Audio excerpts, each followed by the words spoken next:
अस्सलाम वालेकुम नाज़रीन, मैं हूं एहसान खटक। आप देख रहे हैं मेरे यूट्यूब चैनल एमएलटी डायरीज। नाज़रीन, आज का हमारा टॉपिक है यूरिन एग्जामिनेशन पार्ट 2, यानी फिजिकल एग्जामिनेशन ऑफ यूरिनरी। तो फिजिकल एग्जामिनेशन यूरिनरी में क्या क्या हम देखेंगे? वॉल्यूम देखेंगे, ऑर्डर देखेंगे, अपीयरेंस देखेंगे, पीएच देखेंगे और स्पेसिफिक ग्रेविटी देखेंगे।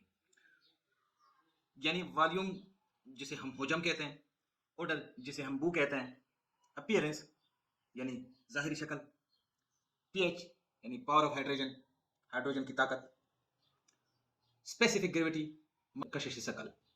नाज़रीन, जब सबसे पहले हमारे पास यूरिन आता है तो हम क्या करते हैं? सबसे पहले हम यूरिन का वॉल्यूम चेक करते हैं कि यूरिन कितने एमएल का है। तो नॉर्मल जब इंसान पेशाब करता है 24 घंटे में, वो 800 से 1000 एमएल का है। लेकिन ये कम या ज़्यादा हो सकता है। किस चीज़ की वजह से? जो पानी यानी फ्लूइड है उसकी एंटेक की वजह से, मौसम की वजह से। गर्मी में ये पानी पीने की वजह से और पसीने की वजह से थोड़ा कम आ सकता है। यानी पानी ज़्यादा पीता है लेकिन चूंकि पसीना निकलता है तो उसकी वजह से ये पेशाब कम आता है। सर्दियों में क्या होता है कि ये पसीना नहीं निकलता, पानी जितना पीता है वो पेशाब की शक्ल में निकल जाता है। इसकी जो रेशो है डे टू नाइट, यानी दिन में कितना खारिज होता है, रात में कितना खारिज होता है, वो 2:1 है, तो 3:1। जब 3000 से ज्यादा एमएल का यूरिन का अखराज हो तो उसे हम पोली यूरिया कहते हैं। अब पोली यूरिया किस वजह से हो सकता है?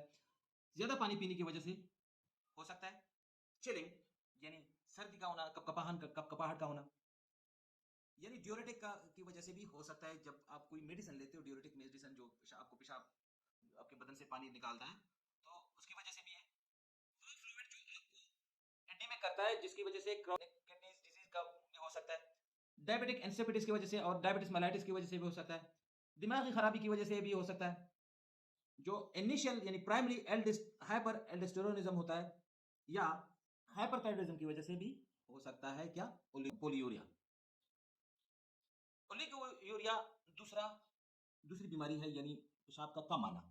अब ये किन बीमारियों में आता है यानी होता है? यानी पानी की कमी, गुर्दे की नाकामी, गुर्दे की दायमी बीमारी यानी एक्यूट बीमारी, वो भी आखिरी मरहले में यानी आखिरी स्टेज ऑफ एक्यूट डिजीज। शदीद यानी ग्लोमेरुलर नेफ्राइटिस की वजह से भी, शॉक की वजह से भी, पेशाब की नाली में कोई ऑब्स्ट्रक्शन या कोई रुकावट है उसकी वजह से भी। ऑर्डर यानी स्मेल, आम पेशाब की बू जो होती है वो कीटोन बॉडीज की हल्की सी खुशबूदार मौजूदगी वजह से, यानी जो कि जो डायबिटिक कीटोएसिडोसिस की वजह से होते हैं, यानी जबरदस्त की वजह से पल की बदबू देती है। पेशाब की बैक्टीरियल जो पेशाब में बैक्टीरिया होते हैं उसकी गलने की वजह से इसकी स्मेल जो होती है वो अमोनिया की बू की तरह होती है।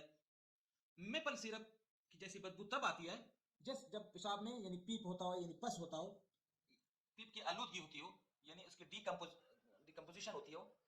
लहसुन की स्मेल कुछ खाने के पेशाब को अपनी बदबू देती है। फिनोल्केटोनुरिया में एक बदबूदार बदबू मौजूद होती है। कलर जो होता है पेशाब का, नॉर्मल कलर रंग हल्का पीला होता है, यानी पेल येलो होता है। क्योंकि यूरिथीन और यूरोक्रोम और पोरोफायरिन पिगमेंट की मौजूदगी की वजह से रंग मखसूस कशी शक्ल के साथ मुख्तलिफ होता है, यानी स्पेसिफिक ग्रेविटी के साथ मुख्तलिफ होता है। और इंतहाई कंसनट्रेटेड जो पेशाब होता है उसे गहरा यानी नारंगी ऑरेंज शक्ल देता है। पेशाब का रंग न सिर्फ बाज बीमारियों में बदल जाता है बल्कि बाज गजाओं खाने पीने से भी बदल जाता है। दिन में दवाइयां, बहुत सी दवाइयां हैं जो कि पेशाब को रंग देती है। रंग को तब्दीली की तशरीह करने से पहले इस अमकान को खारिज कर देना चाहिए। अपीयरेंस अपीयरेंस ज़ाहिरी शक्ल, ताज़ा खाली पेशाब यानी ताज़ा ज़ाहिरी शक्ल जो होता है, ताज़ा पेशाब साफ होता है। बेतरतीब फास्फेट और यूरेट्स ऑक्सलेट या पीप बैक्टीरिया या चिकनाई और कुछ कायल की वजह से कड़े होने पर यानी अबरालूद यानी क्लाउडी हो जाते हैं। यानी जब ज्यादा देर तक रखा जाए तो ये क्लाउडी हो जाता है, इसमें बहुत किस्म के यूरेट्स और फास्फेट भी जन्म से और कुछ बैक्टीरियल ग्रोथ भी हो जाता है इसमें, तो इसकी शक्ल फिर चेंज हो सकती है। नॉर्मल जो पेशाब होता है वो बिल्कुल साफ होता है। पेशाब की मिकदार पेशाब की हाइड्रोजन आयन का यानी कंसंट्रेशन की पैमाइश है। पेशाब पीएच की महदूद अफादियत सिर्फ और मुफीद है इस सूरत में जब दूसरी मालूमात से मुतालिक हो, यानी तब पीएच की अफादियत मुफीद है जब दूसरे मालूमात हो। अगर पेशाब को कड़ा रहने के लिए छोड़ दिया जाए, टाइम दिया जाए उसको ऐसे रखने के लिए, तो उसका पीएच अल्टर हो जाता है, कहाँ, यूरिया से अमोनिया में बदल जाता है। इसलिए ताज़ा नमूने की जांच की जाती है पीएच के लिए। पेशाब का पीएच गुर्दों की बीमारी में एक अहम स्क्रीनिंग टेस्ट है। सांस की बीमारी, कुछ मेटाबॉलिक डिसऑर्डर और कुछ मखसूस इलाज मुआवजे के लिए पीएच बहुत जरूरी है।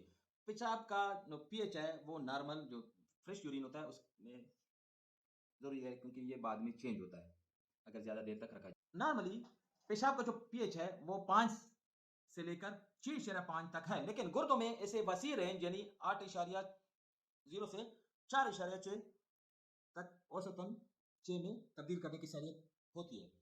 यानी पहला जो है, जो इसका जब टेस्ट करते हैं तो एसिडिक क्या होता है कि जो पीएच होता है वो 7 से लो होता है, उसमें क्या होता है कि जो ब्लू लिटमस पेपर होता है वो चेंज होता है रेड में।